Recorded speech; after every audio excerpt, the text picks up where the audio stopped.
Phone tapping मामले को लेकर अब राजनीति शुरू हो चुकी है। संजय राउत ने कहा है कि ये सच है कि महाराष्ट्र में भी ऐसा हुआ था जो ऑन रिकॉर्ड है। गोवा में यही महाराष्ट्र पैटर्न चल रहा है।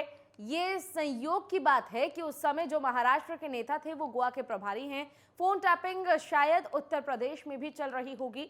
मुझे अखिलेश यादव की भी चिंता है। दरअसल मुंबई पुलिस ने दावा किया है कि आईपीएस अधिकारी ने शिवसेना सांसद संजय राउत और एनसीपी नेता एकनाथ खड़से के फोन अवैध रूप से टैप कराए हैं और इन सब के बीच संजय राउत ने पूरे मामले पर प्रतिक्रिया भी दी है।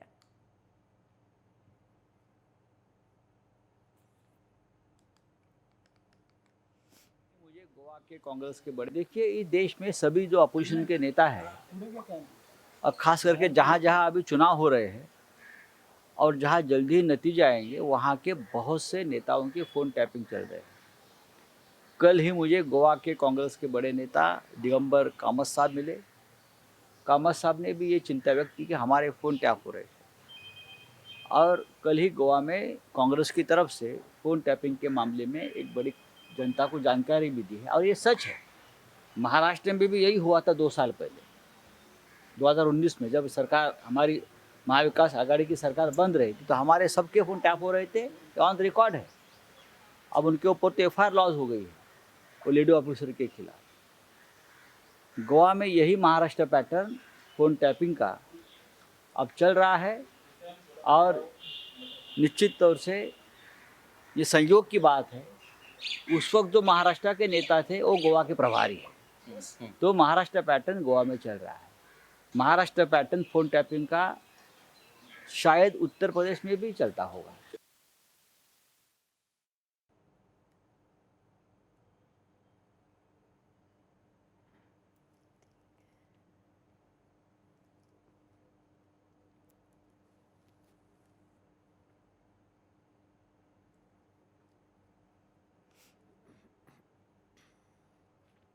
वहीं दिव्यांगत अभिनेता सुशांत सिंह राजपूत की मैनेजर दिशा सालियान पर दिए गए विवादित बयान को लेकर मुंबई पुलिस ने केंद्र मंत्री नारायण राणे के खिलाफ और उनके बेटे नितेश राणे के खिलाफ जो मामला दर्ज किया है, उस मामले में केंद्र में 3 नारायण राणे और बीजेपी के कुछ कार्यकर्ता भी आने वाले हैं। इसी लिहाज से मुंबई की मालूनी पुलिस स्टेशन के आसपास के परिसर में भारी बंदोबस्त की गई है, जिससे कि किसी भी तरह की अगर भीड़ भाड़ हो या फिर आपत्तिजनक स्थिति बनती है तो उससे निपटा जा सके। फिलहाल मुंबई पुलिस के तमाम जवान, उसके अलावा मुंबई सीआरपीएफ के जवान भी वहां पर तैनात किए गए हैं।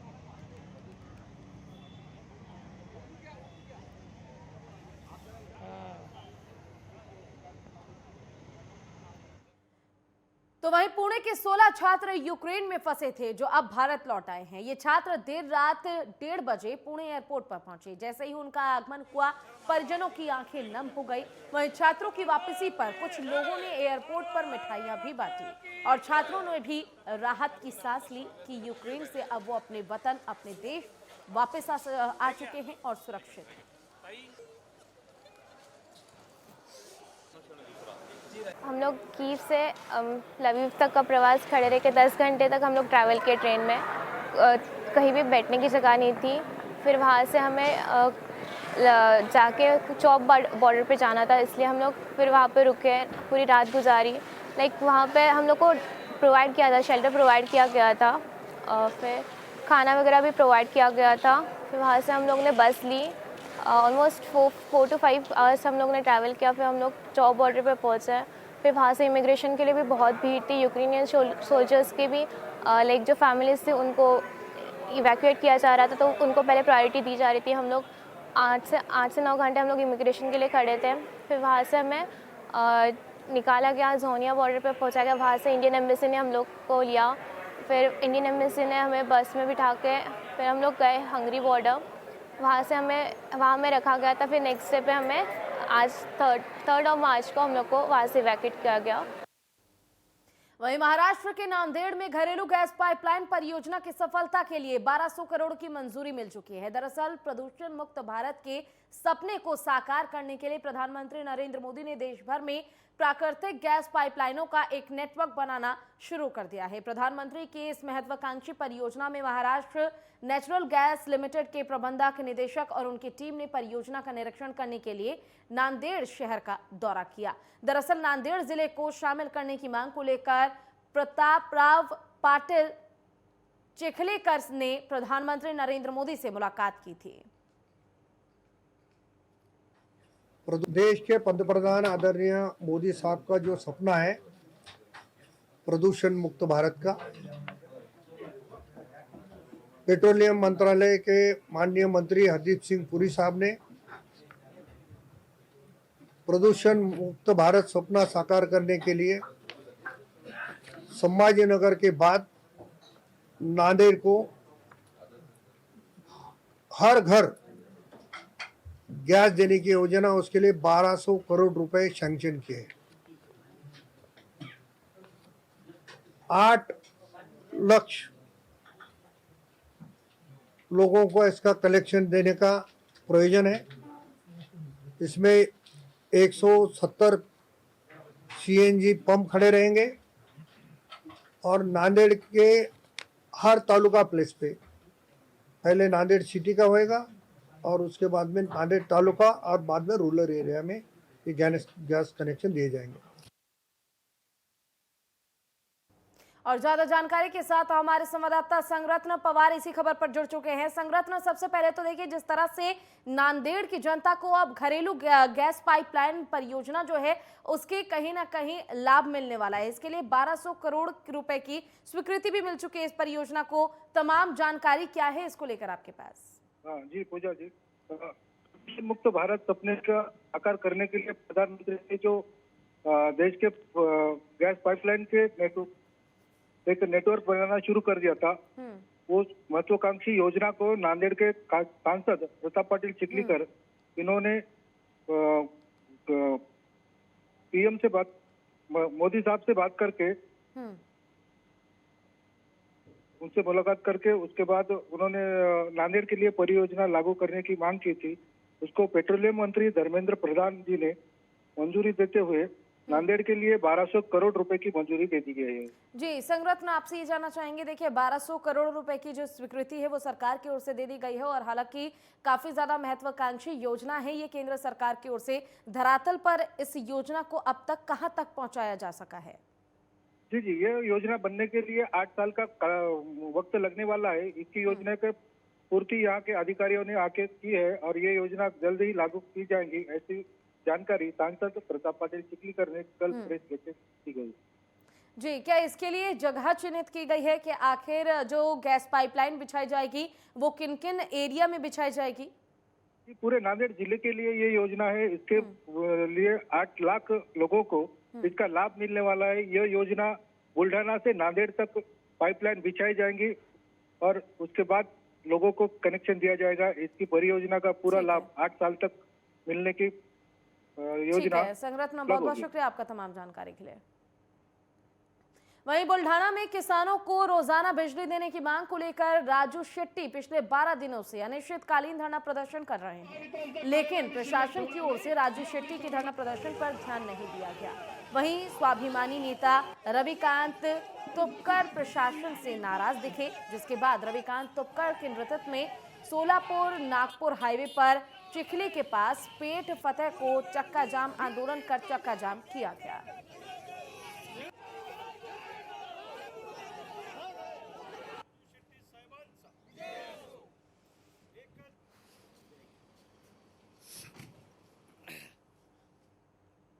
बात करेंगे नांदेड़ जिले की, जहां पर एसटी कर्मचारी अभी भी विलय की मांग पर अड़े हुए हैं। एसटी कर्मचारियों ने दावा किया है कि उन्हें पहले से ही पता था कि 3 सदस्य समिति की रिपोर्ट नकारात्मक थी। उन्होंने कहा कि हमें उम्मीद है कि अदालत और वकील गुणरत्न सदावर्ते हमारे साथ न्याय करेंगे। साथ ही ये भी कहा कि परिवहन मंत्री हड़ताल तोड़ने के लिए मजदूरों पर काम पर आने का दबाव बना रहे हैं। इसके अलावा एसटी कर्मचारियों ने हड़ताल कर रहे कर्मचारियों से कोई कठोर कार्रवाई नहीं करने की अपील भी की है। साथ ही ये भी कह दिया है कि जब तक उनकी मांग पूरी नहीं हो जाती वो आंदोलन करते रहेंगे।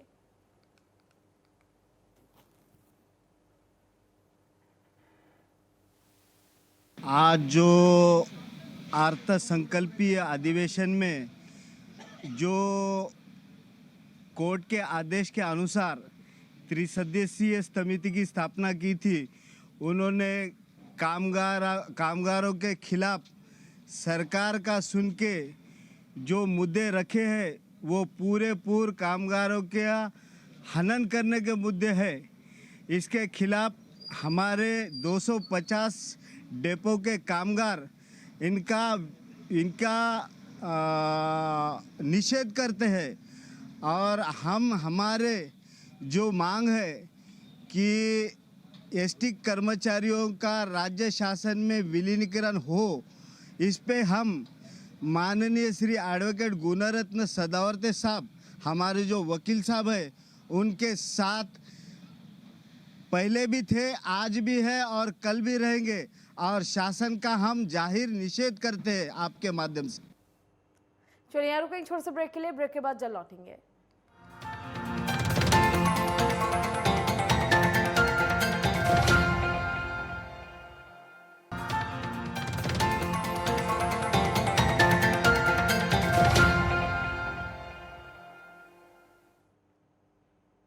चलिए ब्रेक के बाद एक बार फिर से स्वागत है आपका। महाराष्ट्र गोवा की खबरों में रुक करेंगे खबरों का। महाराष्ट्र के जलगांव के चोपड़ा तहसील स्थित घोड़े गांव में एक युवक ने अपने 3 एकड़ के खेत में अफीम की फसल उगाई थी, जिसके बाद पुलिस को इसकी गुप्त सूचना मिली और पुलिस ने सूचना के आधार पर कार्रवाई करते हुए फसल को नष्ट कर दिया और युवक को गिरफ्तार कर लिया, जिससे कि युवक का करोड़ों का नुकसान हो गया है।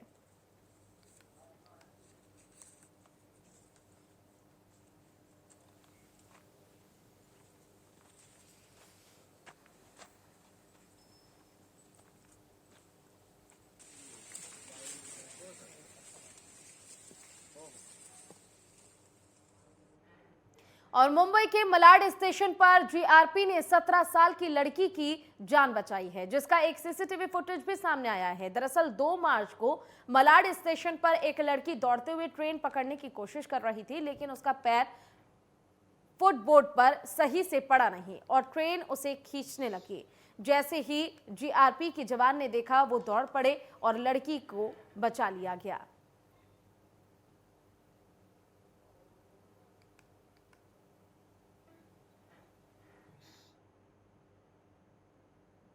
और मुंबई के भांडो पश्चिम के ड्रीम्स मॉल में भीषण आग लग गई है। आग लगने का कारण शॉर्ट सर्किट बताया गया। आग लगने की जानकारी मिलते ही आनन फानन में फायर ब्रिगेड्स की 8 गाड़ियां मौके पर पहुंची और कड़ी मशक्कत के बाद आग पर काबू पा लिया गया। बता दें कि ये काफी चिंता का विषय है, क्योंकि महाराष्ट्र के अलग अलग जिलों में आग लगने की घटना लगातार सामने आ रही है। तो मुंबई की ये खबर आपको बता रहे हैं, जहां पर एक मॉल में अचानक से आग लग गई। आपको बताते चलें कि मॉल में आग लगने का कारण शॉर्ट सर्किट बताया जा रहा है, जिसके बाद 8 फायर ब्रिगेड की गाड़ियां मौके पर पहुंची और आग पर काबू पाया गया।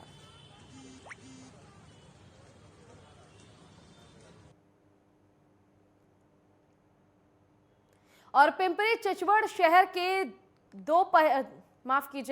दापोड़ी रेलवे स्टेशन पर अचानक से जनरेटर रूम में आग लगने से कुछ देर के लिए अफरा तफरी मच गई। घटना की जानकारी मिलते ही दमकल विभाग की गाड़ियां और स्थानीय पुलिस प्रशासन घटनास्थल पर पहुंचे। हालांकि आग पर कुछ ही देर में काबू पा लिया गया, लेकिन कुछ घंटों तक लंबे रूट की रेलगाड़ी प्रभावित रही। इस घटना में किसी भी तरह की कोई हानि नहीं हुई है। बताया जा रहा है कि शॉर्ट सर्किट के चलते ये आग लगी है। तो आपको पुणे की ये खबर बता रहे हैं, जहां पर लंबे रूट की ट्रेन में आग लग गई। शॉर्ट सर्किट के कारण ये आग लगी है। आपको बता दें कि फिलहाल वहां पर फायर ब्रिगेड की गाड़ी मौके पर पहुंच गई थी, जिसके जरिए आग पर काबू पाया गया।